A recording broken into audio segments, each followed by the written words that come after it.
বন্ধুরা, আজকে আমরা জানতে চলেছি অ্যালেক্স সবুজের লাইফস্টাইল সম্পর্কে, তার শিক্ষাগত যোগ্যতায় কি ও অনলাইন থেকে কত টাকা ইনকাম করে, সবকিছু জানতে চলেছি আজকের ভিডিওতে।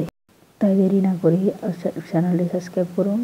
আপনার কাছে কাকে বেশি ভালো লাগে, অ্যামাজনকে নাকি অ্যালেক্স সবুজকে, কমেন্ট বক্সে বলে যাবেন। তাহলে চলে যাওয়া যাক মূল ভিডিওতে। কিশোরগঞ্জ জেলার দরিদ্র পরিবারে জন্মগ্রহণ করেন অ্যালেক্স সবুজ।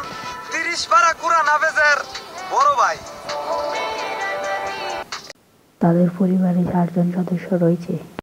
অ্যালেক্স সবুজ ছোটবেলা থেকে অভাবকে খুব কাছে থেকে দেখেছে। সে অল্প বয়স থেকে পরিবারের হাল ধরে। সে মূলত কিশোরগঞ্জ জেলার হাওড়া এলাকাগুলোতে মাছ ধরেন। তার জীবিকা নির্বাহ করে। পরিবারের অভাব থাকায় খুব বেশি লেখাপড়া করতে পারেনি অ্যালেক্স। আমি গর্ব করে বলতে পারি আমি একজন কৃষকের ছেলে। উজান বাটির মিলিত তারা নদী হাওরে মাছে ভরা কিশোরগঞ্জের মধ্যে এই হাওড়া এলাকায় সেরা।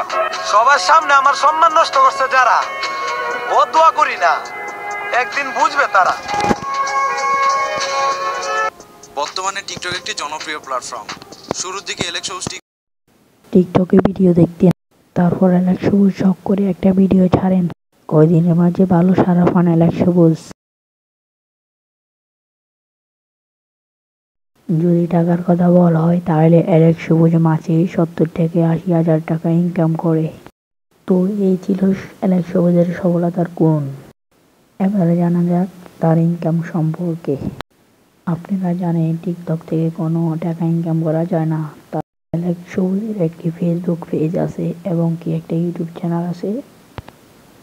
টিকটকে জনপ্রিয়তা হওয়ার পর অ্যালেক্স সবুজ অনেক নাটক সিনেমা করেন। তো বন্ধুরা, এই ছিল আজকের ভিডিও। দেখা হবে অন্য ভিডিওতে। নিজে চালাও আইটেল আর বয়ফ্রেন্ড খুঁজো আইফোনের। মামুনি, তোমার মতন মাইয়া আমরা 76 নাম্বার লিস্টে রাখি, জানো নি? যায়া বান্দা লয়ায় ফটকারে চোরে চাললে খটকায় রে, তোর ফ্লো তো লাগে খটকারে, গানের ভিত্তে বরুম সলতারে। তুই আমায় মারবি, মারলে মাইরে লাইবি। যদি আমি বেঁচে যাই তোর বাঁচাবে এমন কোনো মাদার চোদ নাই।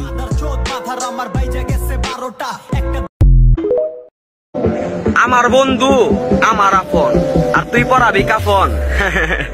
তোরে তো জিন্দাই দিয়ালাম দাফন।